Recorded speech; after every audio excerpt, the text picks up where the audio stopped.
در آستانه چهارمین سالگرد نیزای خونین میان قرقیز و ازبک‌ها در قرقیزستان مفتی این کشور از ملاها خواسته است مردم را به خویشتن‌داری دعوت کنند. مقصد بیگ حاجی توکتاموشف به امام خطیبان قرقیزستان دستور داده است که در موعظه‌های خود در نماز جمعه مردم مسلمان را نوابسته از ملتشان به رفاقت و برادری دعوت کنند. 4 سال پیش در عهد ریاست جمهوری قرمانبک باقیف در مناقشه بین قرقیز و ازبک‌ها در شهرهای اوش و جلال آباد 400 نفر کشته شدند و از امروزه در دو شهر و مناسبات فعلی ازبک و قرقیزها موضوع مصاحبه امروز رادیوی آزادی است.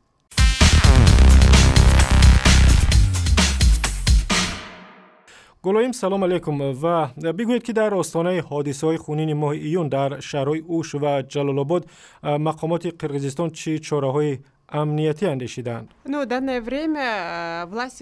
عین حال حکومت قرقیزستان سعی دارد امنیت را به خصوص در مناطق جنوبی کشور تامین کند، چون در آستانه چهارمین سالگرد نیزه‌ها در شهر اوش قرار داریم. دیگر اینکه در ناحیه اولای در ولایت اوش تظاهرات اعتراضی به طرفداری رئیس سابق پارلمان ادامه دارد که او حالا در بازداشت است. از این رو مقامات قرقیزستان از احتمال ناامنی در مناطق جنوبی بیم دارند و بنا به اطلاعی که ما به دست آوردیم برای تامین امنیت به آن جایها نیروهای علاوگی امنیتی فرستادند و رهبریت وزارت امور داخلی قرقیزستان میگوید که در ولایت اوش تمام چاره‌های قطعی امنیتی را اندیشیدند. و برای دوای زخم‌های مناقشه برای برقراری خانه‌های سوخته و مهمتر از همه مصالحه بین مردم چه کارهای انجام دادند؟ Если начнем с примирения, то, конечно, это конфликты кровавые. اگر از سوال دویم شروع کنیم، مناقشه های خونین در اوش و جلال آباد در ذهن مردم چه ازبک و چه قرقیزها داغ بسیار عمیق روانی گذاشته است.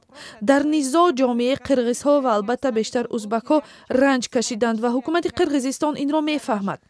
باوری بین مردم کم و بیش برقرار شد و امیدواریم که حکومت قرقیزستان هم برای قوی‌تر شدن مصالحه در آینده فعالتر کار میکند.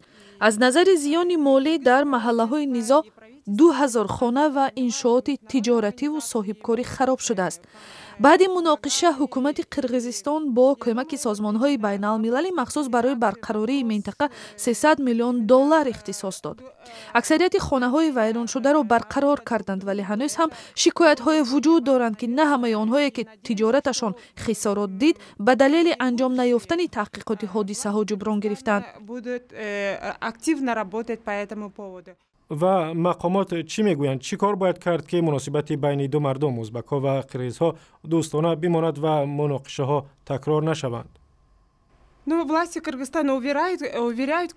حکومت قرقیزستان تاکید میکند که این کشور سر ملت است و در آن 87 ملت و قوم گوناگون زندگی میکنند و در ولایت اوش که ازبک ها اقلیت بزرگترین آنها هستند کمیسیه مخصوص آید به مسائل قومی تأسیس داده شد.